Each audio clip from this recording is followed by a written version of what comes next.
Poverty is not an accident like slavery and apartheid. It is man made and can be removed by the actions of human beings. So, this is the quote of Nelson Mandela कि जो poverty है that is not an accident like slavery and apartheid. Apartheid क्या होता है? देखो, south Africa में government की एक पॉलिसी थी. उस पॉलिसी के तहत ये क्या करते थे कि रेस के बेसिस पे लोगों को डिवाइड करते थे एंड सेपरेट एरिया में उनको रहने को उनको रहना पड़ता था. ऐसी कुछ पॉलिसी थी. लेकिन नेल्सन मंडेला जी के वर्ड्स हैं कि जो पॉवर्टी है that is not an accident like slavery and apartheid. It is man-made and can be removed by the actions of human beings. If we put efforts to remove the poverty, then it is possible. So here we go with the poverty as a challenge. So this is the topic of our video today. And this is the chapter number 3rd of class 9th NCERT Economics. Same chapter, same topic is important for the class 12th NCERT Economics, Indian Economic Development. And this topic is very much useful for the persons who are preparing for the civil services examination such as UPSC, PPSC, UPPSC, any kind of state PCS exam you can say.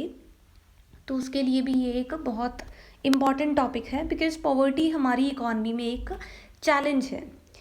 Now the very first thing comes, what is poverty? Poverty means inability to fulfill the basic necessities of life. So what are the basic necessities of life? Food, shelter, clothes, education, health. These 5 are the basic necessities of life. If anybody is not able to afford these basic necessities, that person will be regarded as poor. So what is the condition of poverty in India? Every 4th person in India is poor. Around 26 crore people in India are poor. And India has the largest single concentration of the poor in the world. India में सबसे ज़्यादा poor हैं, लेकिन great concentration of poverty है India में. लेकिन जो India में poverty है, it varies from state to state. कुछ ऐसे states हैं जहाँ पे poverty कम है and कुछ ऐसे states हैं जहाँ पे poverty ज़्यादा है. If you talk about Odisha, Madhya Pradesh, Bihar, तो ये पुअरेस्ट स्टेट्स हैं, इनमें पॉवर्टी ज़्यादा है. And if you talk about Punjab, Himachal Pradesh, Jammu and Kashmir, तो इनमें पॉवर्टी कम है. लेकिन अगर हम ओवरऑल बात करें, इंडिया, देखो इंडिया एक ऐसी कंट्री है जिसमें like different kind of states हैं, डिफरेंट कल्चर्स हैं, डिफरेंट एटमॉस्फेयर है, वी कैन से. तो ये सब चीज़ों को कंबाइन करके ही इंडिया बनता है. अगर पॉवर्टी की बात करें तो ओवरऑल इंडिया में जो राइट नाउ पॉवर्टी रेट है that is 21.9% people they are absolute poor. And जो पॉवर्टी पुअर लोगों की कंडीशन है वो और भी ज़्यादा वर्स हो जाएगी बिकॉज ऑफ द कोविड-19. देखो, कोरोना वायरस की वजह से हेल्थ तो डिटीरियोरेट हो ही रही है, बिजनेस स्टॉप हो चुके हैं, like the things are not on the track, right. Education sector, देखो ऑनलाइन क्लासेस चल रही हैं, यूट्यूब है, बहुत सारे प्लेटफॉर्म हैं, कुछ ऐप्स हैं जो बहुत अच्छा कंटेंट प्रोवाइड करती हैं. बट द थिंग इज़, जो स्कूल्स होते हैं, कॉलेजेस होते हैं, उनमें एक हमारा शेड्यूल होता है, एक रूटीन होता है, वो सब चीज़ें भी कहीं ना कहीं इम्पेक्ट हो रही हैं. तो पॉवर्टी ज़्यादा बढ़ेगी इन सिचुएशंस की वजह से, तो कंडीशन और भी वर्स हो सकती है. As you can see in the picture how the people are living, they don't have proper food to cook, they don't have proper place to reside, they don't have proper clothes to wear. तो ये भी poverty को present कर रहा है. Same you can see in the slum areas. Slum areas में देखो क्या होता है, स्पेस कम है, पॉपुलेशन ज़्यादा है, and they don't have enough finance two by a house at a good place. तो वो क्या करते हैं, कम स्पेस में ही ज़्यादा लोग रह रहे होते हैं. As you can see here how much like congested area it is, you can see. तो ये भी पॉवर्टी का ही एक सिंबल है. Now the thing comes, then what are the causes of poverty? कौन कौन से रीजंस हैं जिनकी वजह से हमारी कंट्री में इतनी पॉवर्टी है? The very first thing is British rule. देखो, जो ब्रिटिशर्स हैं they have ruled around 200 years in India. 200 साल तक हमारी कंट्री में उन्होंने राज किया है।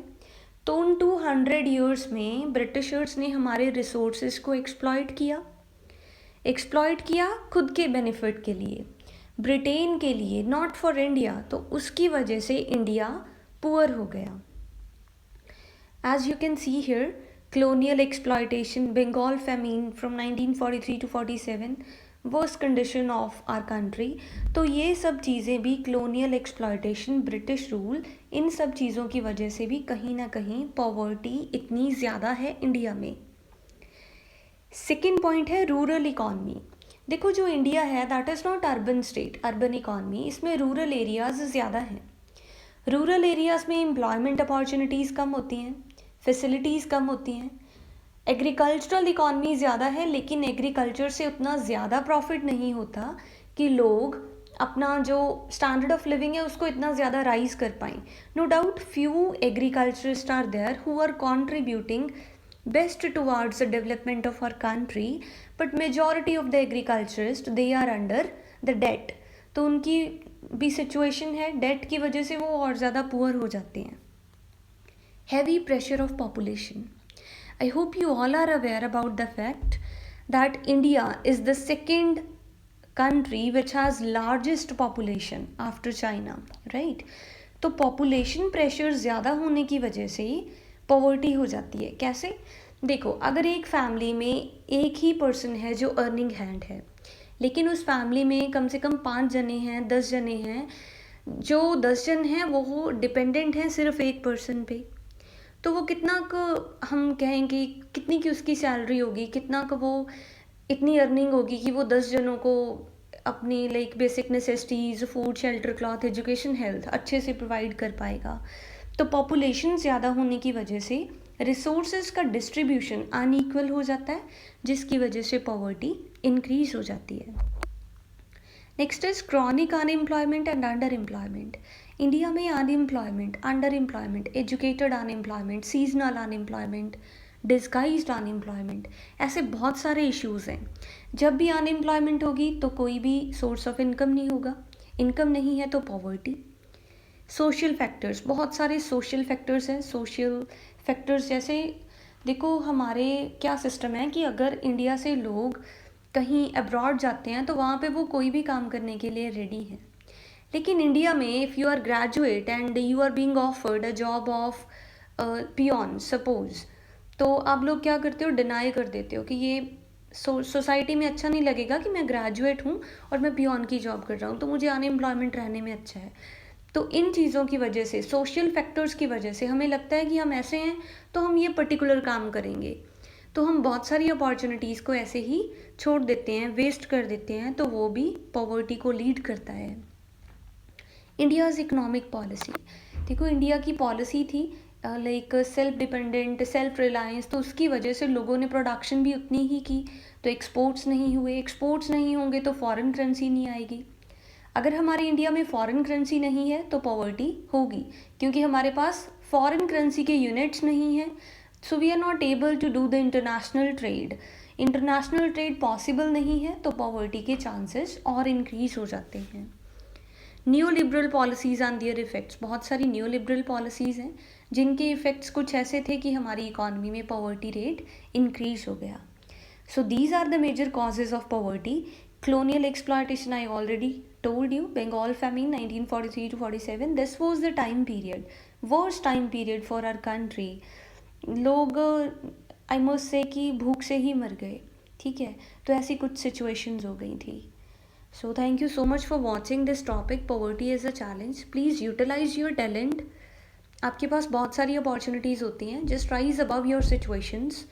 खुद को इतना बुलंद कर लो कि तुम अपने टैलेंट को आइडेंटिफाई करो, उसको प्रॉपरली यूटिलाइज करो, तो ही आप पॉवर्टी को रिड्यूस करने में हेल्प कर सकते हो। ऐसा नहीं है कि you are poor. The thing is कि अगर आप इनकम अर्न करोगे, कोई बिजनेस इस्टेब्लिश करोगे, तो उससे एम्प्लॉयमेंट अपॉर्चुनिटीज़ बनेंगी। तो जो लोग पुअर हैं आप उनको कोई ना कोई एम्प्लॉयमेंट प्रोवाइड कर पाओगे, तो उससे पॉवर्टी रिड्यूस हो जाएगी। देखो वही सही इंडियन है, कोई भी नेशन है, कोई भी कंट्री है, if you really love your country तो उसको कुछ तो कंट्रीब्यूट करो, you will feel really great, I promise. So thank you so much for watching. Don't forget to like, share, and subscribe. Subscribe if you are new to my channel, and if you are already a subscriber, that's great. And thank you.